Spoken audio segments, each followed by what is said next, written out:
Oke, halo teman-teman. Jadi kali ini kita bakalan lanjut ngebahas tentang The Six Tenets of DAO Theory ya. Ini part 2, modul kedua dari modul yang pertama, yaitu kita ngebahas tentang sejarah technical analysis. Ini kita bakalan lanjut. Jadi langsung aja ya. Kita lanjut ke tenets yang pertama, yaitu the next, market discount everything. Ini sebenarnya sering banget disebut tapi nggak banyak orang ngerti, jadi kita langsung masuk aja daripada ke definisi, langsung aja kita masuk ke contohnya ya. Nah, oke. Di sini mungkin para technical analyst ya, ini kalau kalian nggak tahu ini apa, nggak apa-apa, santai. Ini ada double top ya. Jadi before news di sini gue gambarin itu ada top pertama di sini, dia naik, top keduanya di sini. Jadi top pertama, top kedua, double top gitu ya. Jadi ini before news, dan after newsnya ini ada gambar merah ya, yang berarti dia turun. Jadi apa yang ngerefleksiin apa yang ngerefleksiin dia bisa turun kayak gitu, itu gara-gara ada news. Jadi yang dimaksud dengan market discount everything itu artinya semua hal yang bakalan terjadi ke depannya itu udah direfleksikan di chart ya, udah ketunjuk gitu di gambarnya itu kalau bakalan ada terjadi penurunan yang cukup drastis gitu. Jadi sebenarnya sesingkat itu market discount everything gitu ya. Kita lanjut ke market has three movements ya. Jadi ada primary, ada secondary, sama ada minor ya. Jadi primary itu movement gerakan yang ke atas kayak gini ya. Sementara secondary itu yang ke bawah kayak gini ya.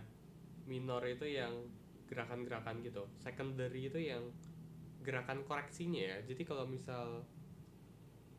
ada movement kayak gini, dia turun kayak gini ya, berarti yang primary itu yang ini yang primary ya, ini primary, dan ini itu secondary nih, yang sebelah sini. Nah, singkatnya kayak gitu ya. Ini kalau movement turunnya, jadi primary itu gerakan wave utamanya, sedangkan secondary itu gerakan koreksinya ya, orang bilangnya. Kita masuk ke slide berikutnya. Oke, di market Dow teori yang ketiga, rules ketiga itu ada market has three phase. Jadi sebenarnya ada yang simple ya. Yang simple itu akumulasi, partisipasi, sama distribusi. Ini gue udah simplify, dan ini most likely kalian bakalan lihat dimanapun ya. Kalau di crypto tuh token ICO, token launching, terus dia turun, abis itu dia ngebuat base, dia akumulasi, baru dia up. Nah, kurang lebih kayak gitu.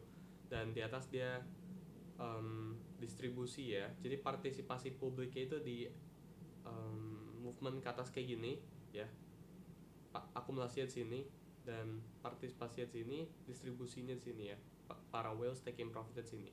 Jadi sebenarnya kita masuk ke itu bagusnya di mana ya, pas masih sideways itu kita masuk gitu di spot holdings ya, kayak gitu kurang lebih ya. Dan bagi sekarang gue rasa kita masih udah mau masuk ke area partisipasi ya, sooner or later ya. Nah, kita masuk ke yang lebih advance phase-nya, yaitu kita tambahin satu, ada yang namanya manipulasi ya. Jadi sekarang sideways, terusnya di manipulasi dulu ke bawah, ditarik dulu ke bawah. Nah, ini biasanya ditarik ke bawah ini buat futures leverage trader ya. Jadi kalau yang suka pakai leverage dan nanti suka ketarik ke bawah dulu ya, atau ya memang ada manipulasi ke bawah biar orang pada cut loss, karena banyak orang taruh stop loss itu di area support ya, atau resistance, makanya ditarik ke bawah, di stop hand dulu, baru ditarik ke atas gitu, baru dia mulai real movementnya kayak gitu. Jadi ini smart money phase ya, kita bisa sebutnya kurang lebih ini smart money phase. Cuma ada tambahan phase-nya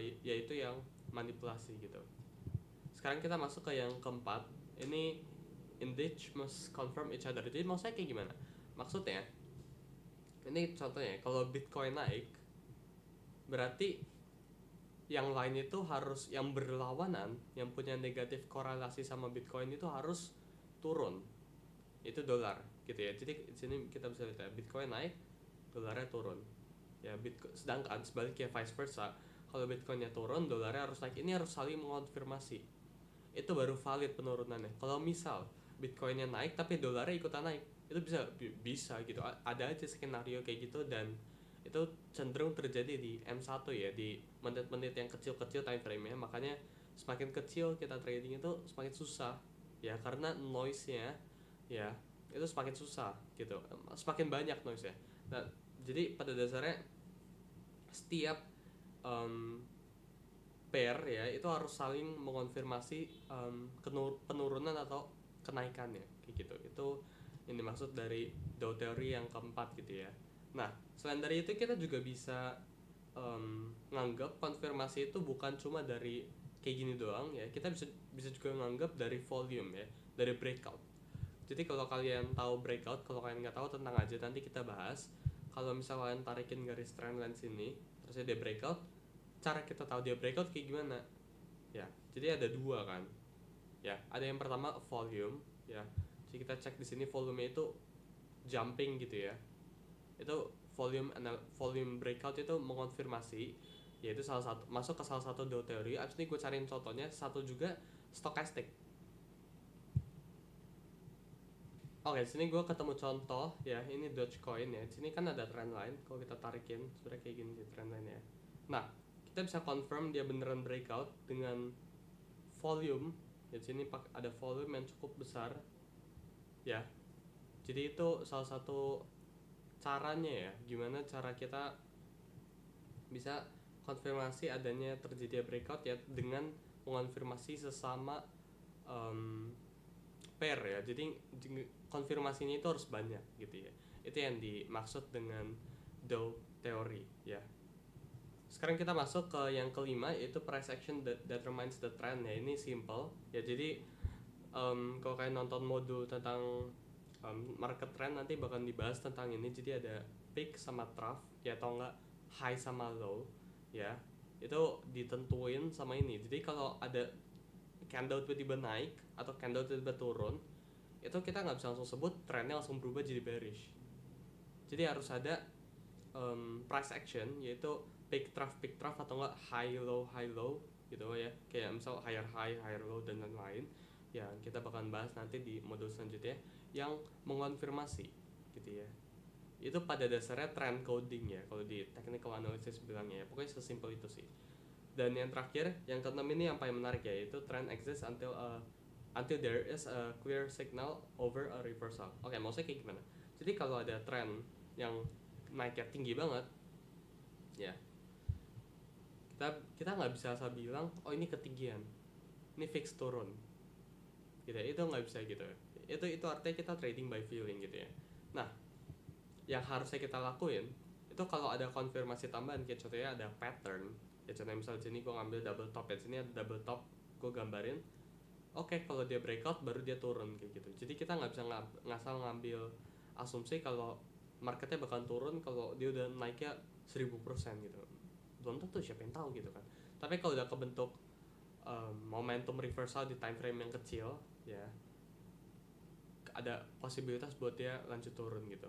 Nah, atau enggak sini ada salah satu pattern juga ya, ini falling wedge ya, atau enggak wedges pattern, double top double bottom, dan pokoknya yang kayak gitu-gitu kita bakalan bahas lebih teknisnya di modul technical analysis ya. Buat sekarang ini dulu yang harusnya dimengerti gitu ya. Jadi itu aja buat modul kita kali ini. Kita bakal lanjut ke modul berikutnya, apakah technical analysis masih working. Thank you buat yang udah nonton. Bye.